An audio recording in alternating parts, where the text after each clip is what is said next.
What's going on, beautiful people? Daniel Magyar in the building. Today we're going to go through an email from one of our followers who said that he's been overweight his whole life and he can't date, and it has negative effect on his mental state. So we'll go into detail of what's going on, but also before I start, you can find my services at themprotrainer.com. You can book a consultation, and as you've been following me, I focus on finances, human relationships, and fitness. So anything you need, we can discuss during the consultation.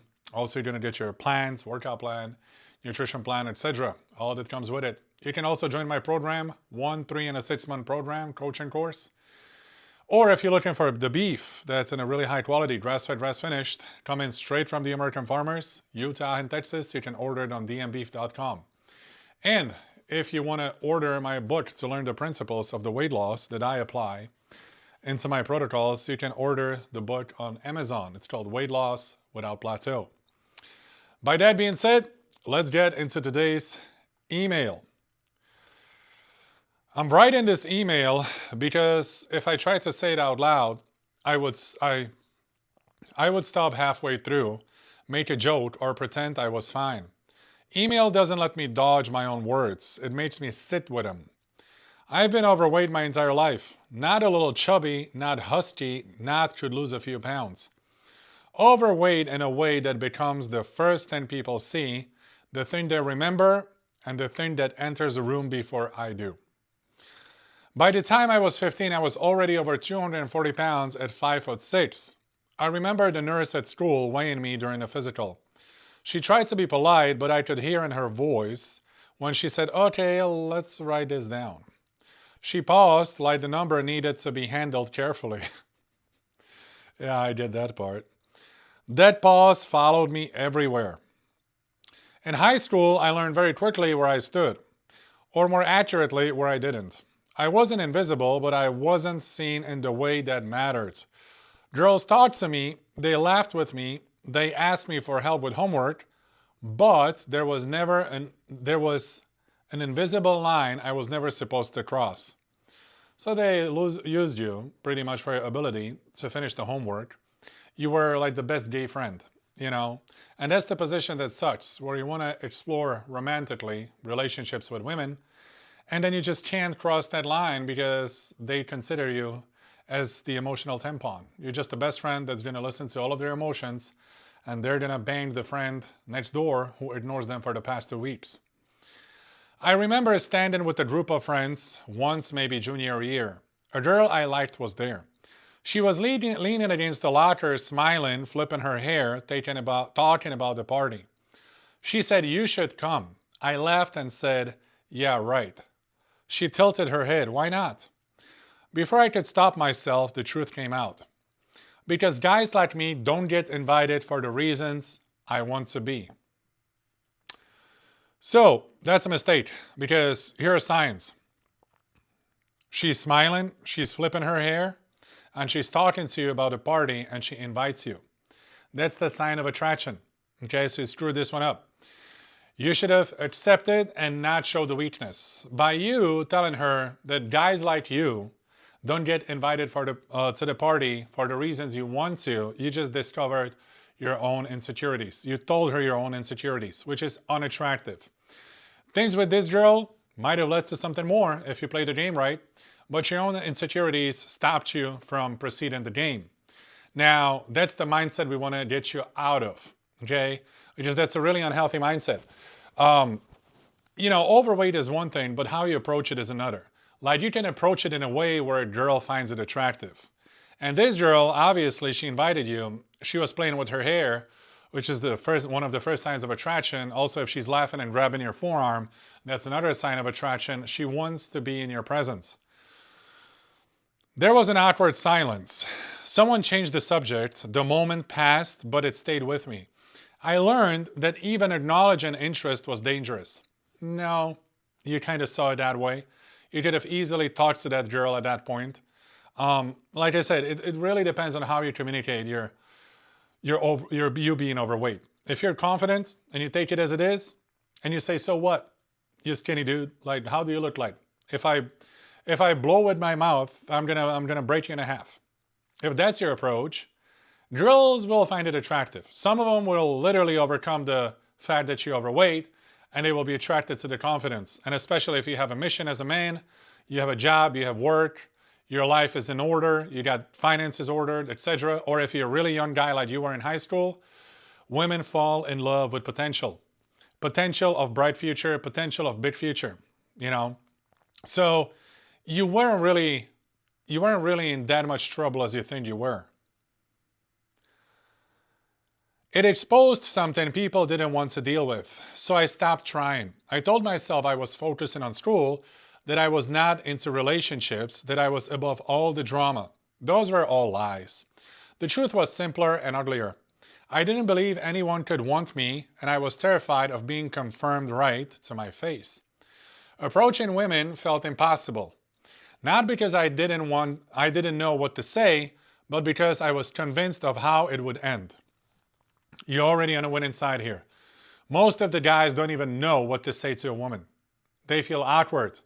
They want it to work out so bad. They want the women to like them. They want women to sleep with them. And that's exactly where they screw it up. They look for the right words instead of treating another woman as another member of the Homo sapiens, which is just another human on this earth. Talk to her. It doesn't have to end up in bed. It doesn't have to end up in a relationship. Just have fun. You'll see where this goes. You can't act needy. The moment you act needy, you over-communicate interest, and that's unattractive. As soon as a woman knows she can have you at any point of her life without any effort, that's when she loses attraction. So you have to be a challenge in the beginning. Don't expose everything about yourself. Be humorous, be funny, tiny bit arrogant. 70% humor, 30% arrogance. Okay? And if you play the cards right, women will find it attractive. But first of all, dating women is the game. It's just a game. You don't take it seriously. The more seriously you take it, the more you screw it up. So you already know what to say, but you're just afraid of the outcome, which is a better situation to be in, to be honest. Most of the guys I deal with, they don't even know what to say. I would imagine walking up to someone and see it played out in my head before it even happened. Her polite smile, the subtle step backward, the way her eyes would scan the room looking for an exit. I didn't want to be the guy women had to reject. I didn't want to be the story they told their friends later. This guy came up to me and I didn't know how to get away. So I made myself small. I stayed in my lane. I watched other people live the part of life I wanted, and I told myself it was fine. No, it wasn't. Years went by like that. College came and went. I did well academically.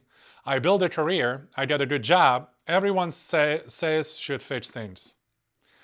People would say you're smart and you're doing great and you've got so much going for you. And I would nod and smile and think, if only you knew how little that helps when you hate what you see in the mirror. I avoided dating apps for a long time. So the thing is, you're in a winning side here because you got a job. You got a career, you got money, you're not afraid to talk to people, you're just afraid to talk to women. But not because you're afraid of the conversation, you're afraid of the outcome. You're in a much better spot than most of the men I talk to.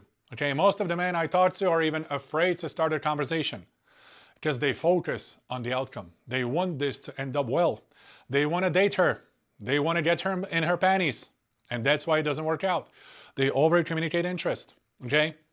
So you have life in order. I mean, just having a job and have everything in order, finances, career, is a really good benefit for you.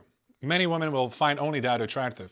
But you got to start behaving in the attractive way where women are, attracted naturally to their confidence. I avoided dating apps for a long time. The idea of putting my photos out there felt like volunteering to be judged. Well, that's what it is, pretty much. I've been doing social media for a while now, and every time you upload a picture, every time you upload a video, there's a criticism right away. The thing is, I don't care, genuinely. I don't know if I'm just weird or I was born without that ability to feel hurt by the comments on social media, it doesn't genuinely bother me, whatever it might be. So eventually you're going to learn how to do that, and that's simply by practicing the art of indifference and becoming more cold as a man. You will learn how not to involve emotions in every single situation of your life. You will find real happiness right there, because the more emotional energy you burn, the more life energy you burn. The more energy you burn on the emotions, the less you feel like living, the less you feel like working, the less you feel like working out, the less you feel like making progress. You just don't have energy to exist. Make sense? So by you burning the energy on the negative comments, and by burning the energy on the judgment of how you look, you're losing your life energy.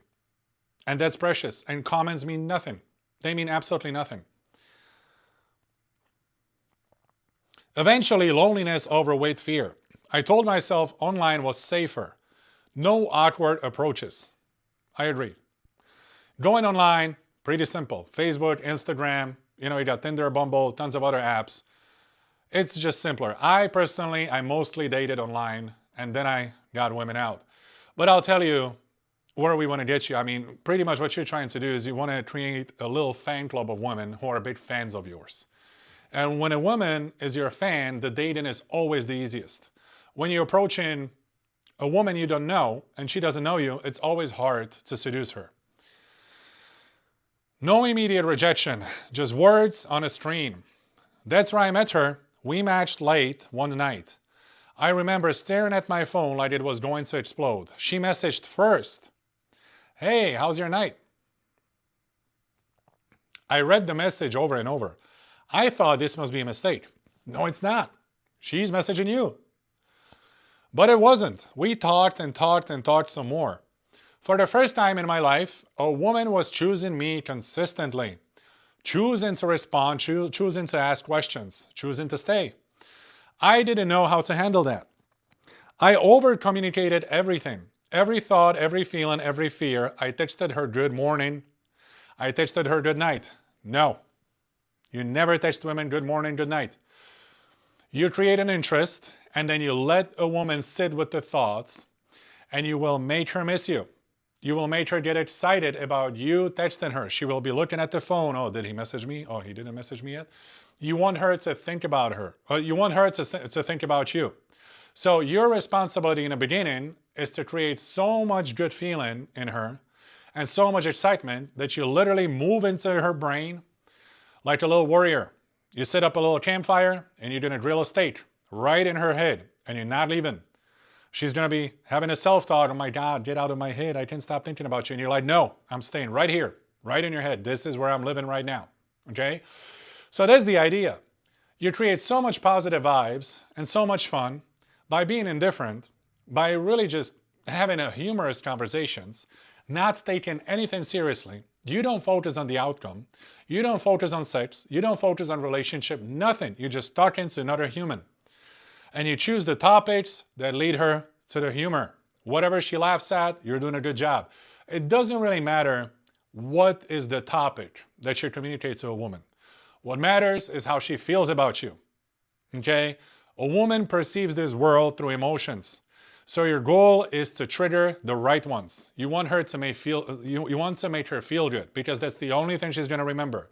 A woman is not going to remember what you guys talked about. She's going to remember how she felt with you. I texted her in between. When she took longer to reply, my chest tightened. Oh, that's a bad spot. But listen, this is the first one you talked to, so I wouldn't expect anything else. We all have done it until we realized it doesn't work. I would ask, is everything okay? Then sorry, didn't mean to be annoying. Then I just really like talking to you. It's over-communicating interest right here. Everything okay? Of course it is. She's just probably busy doing something and then she looks at her phone. Everything okay? What you're communicating to her is, mommy, mommy, give me some attention. Mommy, I need you. Mommy, I miss you. Mommy, please tell me you're thinking about me. Mommy, please don't leave me right here. Sorry didn't mean to be annoying. For what? What are you apologizing for? You haven't done anything wrong. And then I just really like talking to you means I'm all yours. And now she knows she's on top of you in the emotional game. You flip the dynamics where you put her on a throne and you're her little servant. That's not the dynamics a woman's going to respond to romantically. She once said gently, "You don't have to apologize so much." Yes, for what? I laughed it off. Habit. Even worse. But the truth was, I was desperate not to lose her. She felt like proof that maybe I wasn't broken, and that made her feel like oxygen. And when someone becomes oxygen, you start suffocating them. You're right. You nailed this one. I remember one conversation clearly. She said, "I'm going to be busy today. I'll text later." I said, "Okay." 20 minutes passed, then 30, then an hour. I texted, "Hope your day's going well." No. With a woman, in the beginning stages, it's like playing a game of tennis. You shoot the ball on her court, and now it's her turn to reply. If she didn't reply, you don't have ball on your court. You got nothing to play with. So you're always waiting for her to reply. And in the beginning, you're always moving slower than a woman. A step slower than a woman, okay? If she replies every 10 minutes, you reply every 12, 13 minutes. You never communicate relationships or feelings in the beginning. Nothing. You're just having fun. That's it. You're indifferent to it. You're humorous, and you're making her feel good. That's your only job in the beginning. I texted her, "Hope your day is going well." No response. Another hour. Just checking in. Nothing. By evening, she finally replied, "Hey, sorry, it's been nonstop." I responded immediately, "No worries at all. I just missed you." Oh. That's a really bad dynamic. She's not going to be attracted to that. There was a pause, then she said, "That's a lot of pressure." You see, that's what she's telling you. It's a lot of pressure. She told you, "I am going to be busy today." And you were blasting her with the messages. You were making a monologue in her text messages while she was gone. All you had to do was just live your life. Go visit your mother, go work out, make some money, do whatever you got to do. I didn't understand at the time. I thought expressing interest was what you were supposed to do. I didn't realize how I was handling her responsibility for my emotional stability. Simply, you made her emotional tampon. A week later, she asked to talk. "This isn't working for me," she said. "I feel like I can't breathe. I feel like I'm responsible for how you feel, and that scares me." I tried to explain, "I just care. I never had this before." She sighed it. "I know, but it doesn't make it okay." When she ended it, something inside me collapsed. Not loudly, quietly. Like a building that's been condemned for years and finally gives in. I didn't just lose her, I lost the story I was telling myself about who I could be. The emotional toll was brutal.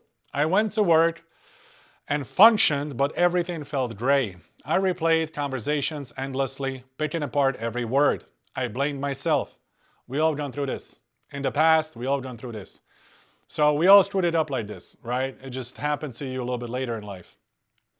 I blamed my body. I blamed my neediness. I blamed the years of loneliness that made me this way. That's true. The years of loneliness will do this. At night, I would sit alone and think, of course she left. Who wouldn't? Food became comfort again. It always had been. Eating didn't judge me. It didn't leave. It didn't ask me to be confident or relaxed or normal. Now I'm 33 years old, 6 feet tall, 370 pounds. Sometimes I look at that number and feel detached, like it belongs to someone else. Other times it crushes me. I avoid mirrors where I can. I avoid cameras. I avoid situations where my body will be the topic, even silently. I have a good job. I pay my bills. I'm responsible. On paper, I'm fine. Inside, I feel stuck in a body and a life that I don't know how to change. I know I need to make a change. I know this isn't sustainable physically or emotionally, but knowing and doing feels miles apart. I don't know where to start. Every attempt feels overwhelming. Every failure feels like confirmation that this is just who I am. Sometimes I imagine writing this email and someone reading it and saying, "Okay, I hear you," not fixing me. Not giving me cliches, just hearing me. That's all this is. Me saying it out loud before I disappear back into the silence. If you read this, thank you. This alone means more than you can probably realize. So, I understand you, but you gotta stop hiding, brother. You gotta get out there into the world and do what men do. It's to lead and dominate the world. Pursue the goals. Walk on your mission. Make more money. Only thing you really have to do is to change the nutrition and exercise. With you, it's gonna be harder. Why? Because you've been overweight your whole life. So we got to change the habits that you have been living with since childhood. That means that this is your identity. Food is your identity. Okay? So you will have to literally change the entire identity and imagine something that doesn't exist, which is the fit and healthy body, lean body with low body fat that you've never seen before, and you just simply have to trust that vision. It's nothing else or no different to a broke kid somewhere in Venezuela imagining they're going to be a millionaire one day. They never saw a million. They never saw a luxury car. They never saw a big life, but they believe it. Same thing has to happen with you. You got to create a vision of healthy, lean body, of low body weight, and you just simply have to trust it and believe it.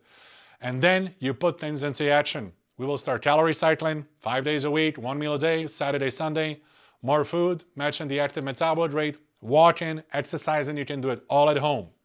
We can introduce some saunas, some cold plunges, and we got to get going. But like I said, with you is not just a dietary change. It is the change of your identity, and that will be a little bit more difficult. However, if you have the belief, you're going to be successful. Create a vision. Imagine yourself in the body that you've never seen before, literally with the six-pack on. That's one of the beautiful things about a human imagination. It has no limits. So you can imagine yourself with the six-pack on and just believe it. Believe it's going to help, and then just follow the steps that will get you there. So this was today's email. I see some comments here.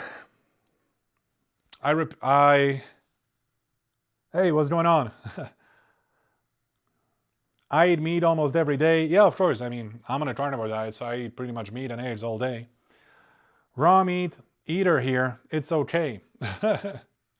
So yeah, I don't do raw meat at all. I always cook my meat, but if you want to do raw, hey, if it works for you, just make sure it's beef. Don't do chicken, don't do poultry. All right, so our little YouTube channel, is slowly, tiny, growing.